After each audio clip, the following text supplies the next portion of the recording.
Oi, pessoal, tudo bem? Bem-vindos, bem-vindas. Olha só, e por que existem múltiplas, diversas, inúmeras maneiras de a gente lidar, catalogar, categorizar, transformar e analisar a linguagem, entre tantos outros verbos? A gente vai escolher aqui na sequência do curso uma série de categorias ou de jeitos de ver a linguagem, de trabalhar com ela, que estão presentes de maneira muito significativa no Enem, em outras avaliações por aí, e que podem fazer muita diferença também no jeito como você concebe a sua leitura de textos e a sua percepção de realidade, ou de estrutura, ou de conteúdo, ou de, enfim, todo o processo de mobilização de textos, ok? Então, olha só, para esta aula, gente, eu trouxe aqui um tema que você vai ver aparecer nas questões de linguagens do Enem todos os anos, tá? Então, assim, e não é só numa questão.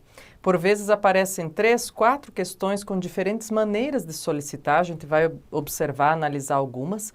E é um jeito, vamos dizer assim, de categorizar a linguagem ou de trabalhar com ela, de segmentá-la para racionalizar de alguma maneira, que acabou sendo delineado pelo Roman Jakobson, um linguista norte-americano que trabalhou com isso lá por meados do século passado, assim, e foi trabalhando de uma maneira mais representativa, mais significativa, e daí foi, e de repente isso ficou como uma categoria mesmo, gente, como um jeito de analisar textos. A gente poderia dizer, pessoal, que o Jakobson é aí um precursor dessa percepção de sistematização de textos não só por tipo, mas por gênero, né? Ele não fala de gênero textual ou gênero discursivo nas análises, na teoria dele ainda, né? Mas ele, do jeito como ele trabalha, vocês vão perceber assim, ó, utilizando as características ou o combinado de vocabulário ou presença mais marcante de uma coisa ou outra, a gente vai perceber aí que é um jeito de tratar a linguagem que depois vai se lapidando, não necessariamente a partir dos estudos de funções da linguagem, mas que vai se lapidando e ganhando esse espaço, esse jeito de caracterizar que os gêneros textuais fazem hoje, tá? Então, só para a gente ter um cenário mais ou menos representativo de da onde que a gente tira essa cartola de funções da linguagem e por que estudá-la, tá bom? Então, vem para a tela comigo e nós vamos já trabalhar com o título de funções da linguagem e dizendo então que características determinam qual é a função predominante, né? E por que é que eu estou colocando esse subtítulo, pessoal, e não outro? Porque olha só, vejam que está escrito aqui, ó, função predominante, tá? Então, até para fazer uma analogia, uma correlação aí de dizer por que é que a gente faz essa leitura muito direta entre gêneros textuais e funções da linguagem, gente, tem a ver com esse elemento do que predomina dentro do texto, né?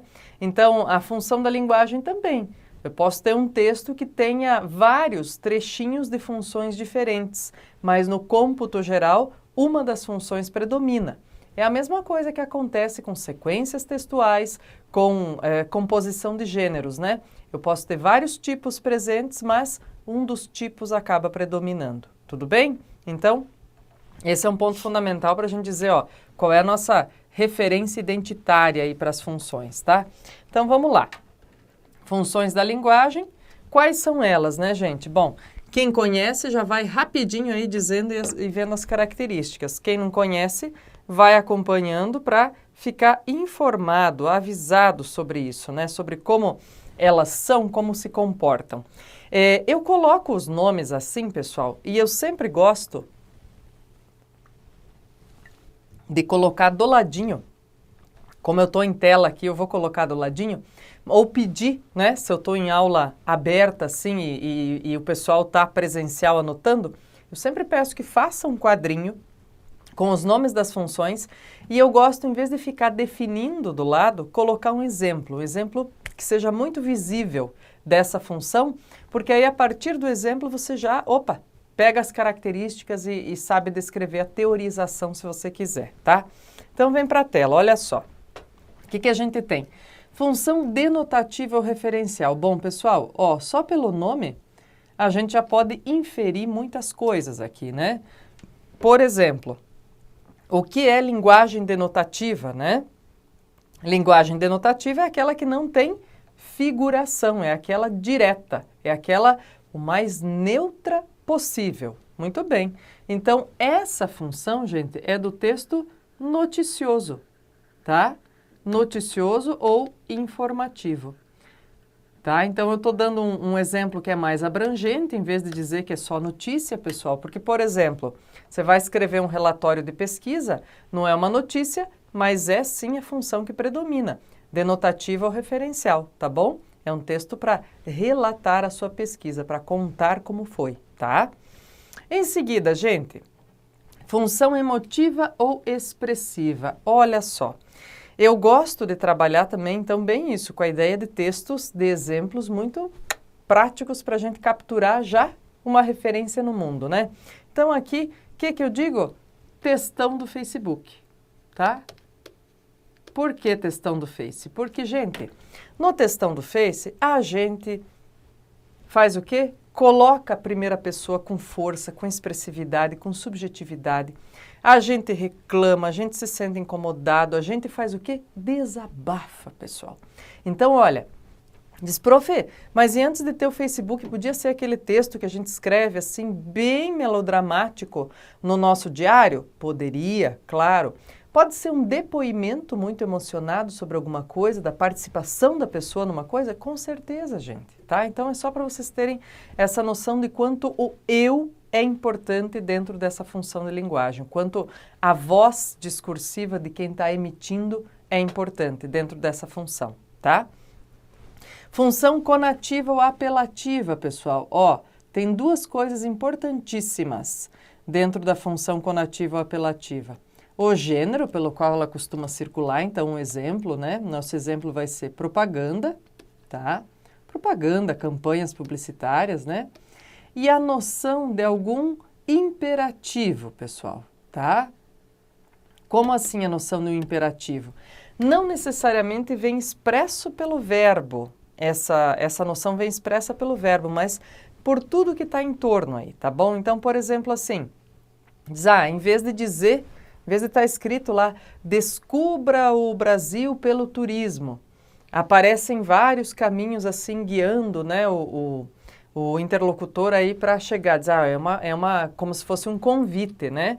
Um convite, uma ordem, uma chamada para você fazer turismo por determinados lugares. Então, tem isso, a noção, gente, de imperativo, de pedido, de chamado, de ordem, de convite, vai estar imanente aí nessa função, tá?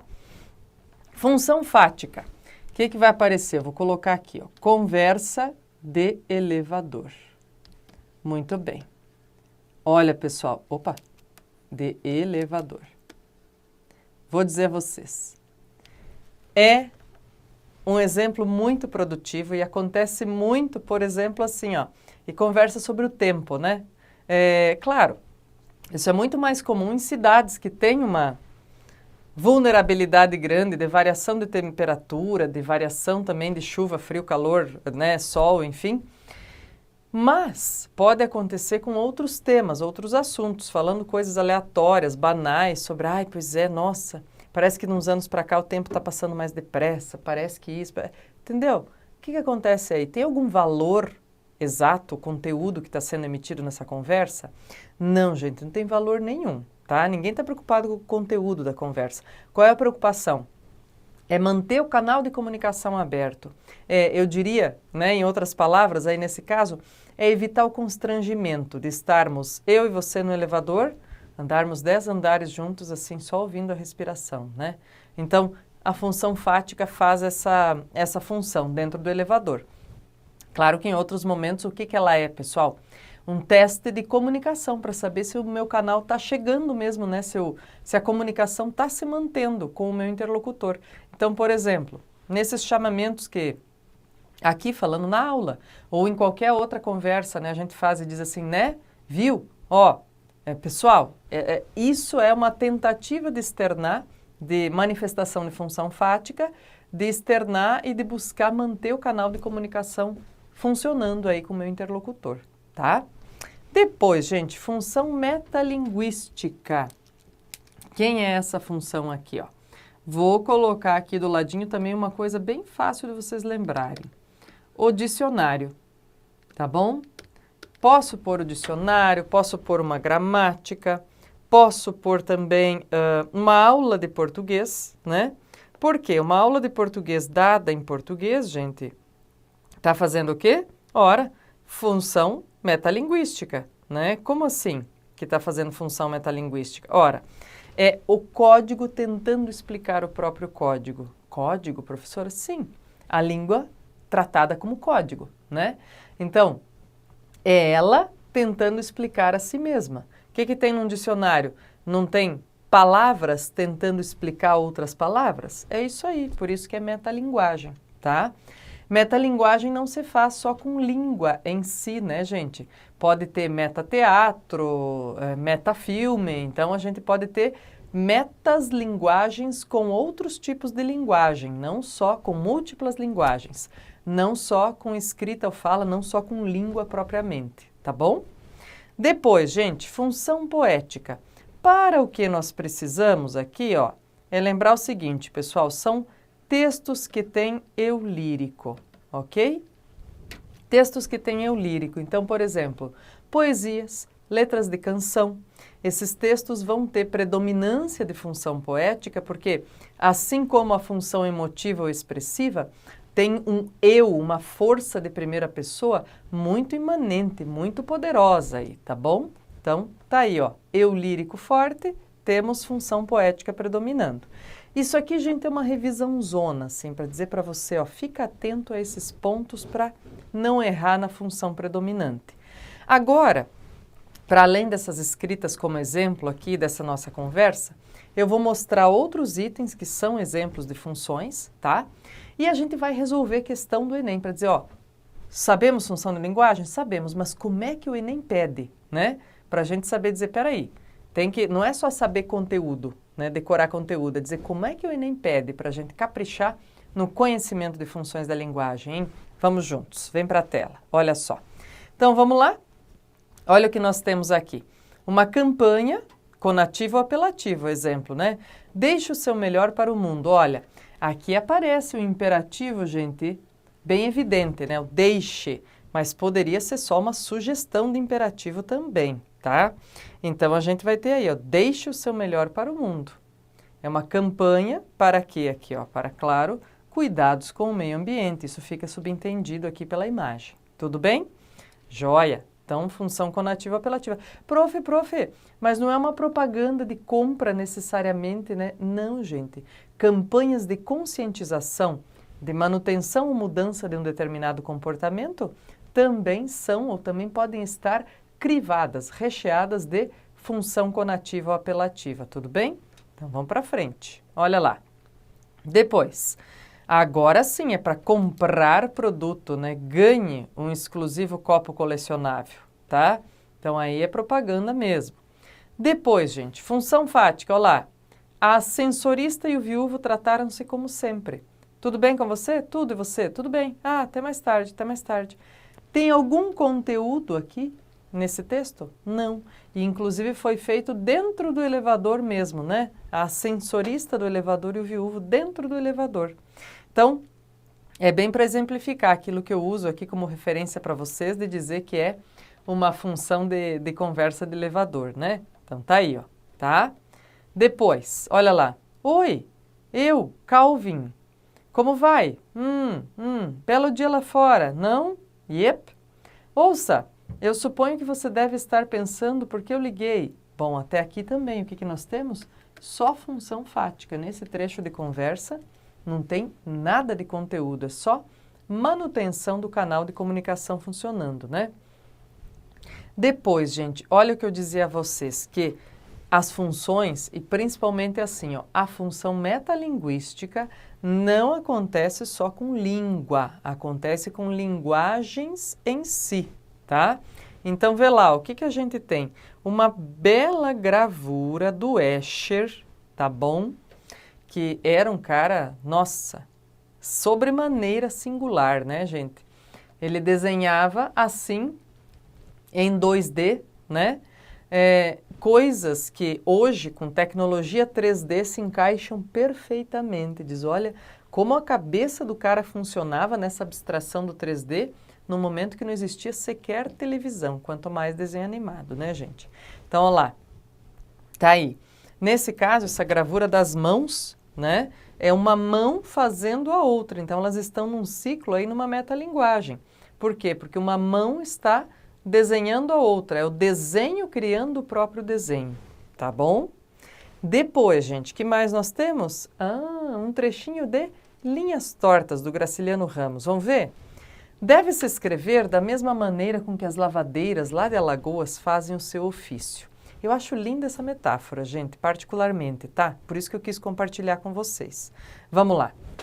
Elas começam com uma primeira lavada, molham a roupa suja na beira da lagoa ou do riacho, torcem o pano, molham-no novamente, voltam a torcer, colocam o anil, ensaboam e torcem uma, 2 vezes. Depois enxaguam, dão mais uma molhada. E agora, jogando água com a mão, batem o pano na laje ou na pedra limpa e dão mais uma torcida e mais outra. Torcem até não pingar do pano uma só gota. Somente depois de feito tudo isso é que elas dependuram a roupa lavada na corda ou no varal para secar. Pois quem se mete a escrever devia fazer a mesma coisa. A palavra não foi feita para enfeitar, brilhar como ouro falso. A palavra foi feita para dizer. Bom, obviamente, o que vocês estão vendo aqui, gente? Metalinguagem, né? É a palavra explicando o uso da própria palavra. E com uma metáfora linda para dizer, olha, né? Escrever não tem nada dessas coisas que às vezes, e aqui é um parênteses importante, pessoal, que às vezes a gente costuma colorir e dar um certo grau de dizer que, que escrever é para poucos, é para quem tem dom. Nada disso, gente. As pessoas têm inteligências diferentes, têm mais ou menos facilidade para determinadas coisas ou outras, e com escrita é a mesma coisa. É uma habilidade que a gente desenvolve com trabalho e dedicação. Sabe que quando a gente conta isso e as pessoas acreditam, elas passam a escrever melhor, né? Porque elas passam a exercitar, sem acreditar que, é para poucos mesmo, são poucos que sabem escrever. Não é assim. Todos podem aprender, né?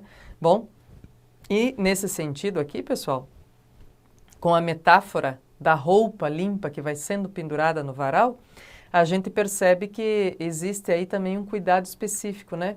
Dizendo, a palavra não foi feita para enfeitar ou brilhar como ouro falso. Quer dizer, não adianta a gente não ter elaboração de conteúdo e querer florear um texto cheio de palavra difícil e sem significado, ou com significado inadequado para aquele contexto, né?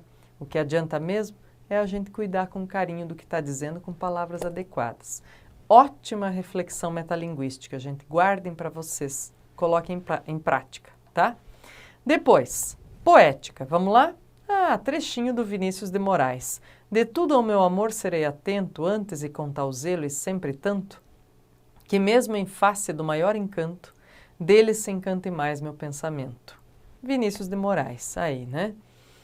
Depois, gente, mais função emotiva. Vamos ver lá, Mas que puxa, eu nunca recebo cartões de Dia dos Namorados. Queria que não existisse o Dia dos Namorados. Eu já sei que ninguém gosta de mim. Não preciso de um Dia dos Namorados para enfatizar isso. Então, veja, ele está fazendo uma construção emotiva, expressiva, uma reclamação aqui, um desabafo, né, pessoal? Bem evidente, diz, não é um textão, é um textinho, mas é um textinho repleto, crivado de emoção, de sentimento, de tristeza nesse caso aí, né? Do eu aí que está emitindo a mensagem, tá? Depois, gente, olha lá, mais função poética. Beba Coca-Cola, babe cola, beba coca, babe cola, caco, caco, cola, cloaca. Daqueles poemas que são poema forma, né, gente, principalmente do pós-modernismo e tal, né? Então a gente vai ter essas coisas. Diz, puxa, prof, mas é função poética aí? Então por isso que eu estou chamando a atenção. O formato é de poema, mas o que a gente tem aqui? Muito mais força de linguagem, de função apelativa ou conativa do que propriamente de função poética, tá? Então, ficar esperto nessas coisas, no que vem no formato e o que vem no conteúdo. Segue lá? Olha só. Uma testagem rápida e simples, gente. Não é assim que cai no Enem, tá? Mas é assim que eu vou testar rapidamente só a memória, que é a nossa memorização para isso, e em seguida eu falo de como isso aparece no Enem, tá? Relacione os fragmentos às funções de linguagem predominantes e assinale a alternativa correta. Vamos lá. Imagine a cena. Imagine... Opa, o que a gente tem aqui? Ah, a gente vai ter um apelativo emotiva. Uma apelativa, né? Vamos ver? Sou um homem de sorte. Opa, será que é emotiva? Sim, tem a primeira pessoa aqui fortemente num depoimento sobre mim mesmo, né? O que é uma crônica? 1,5 página, portanto 3 páginas por mês, e o cara vem com esse papo de Neruda. Opa, crônica é o que eu estou fazendo aqui mesmo? Eu estou usando um texto, ainda que curto, para explicar um gênero de texto, ou seja, trabalhando com função metalinguística. Então, matei a charada aqui, ó, letra D. Apelativa, emotiva e metalinguística, respectivamente. Tá bom? Outra, vamos lá, assim que cai no Enem, gente.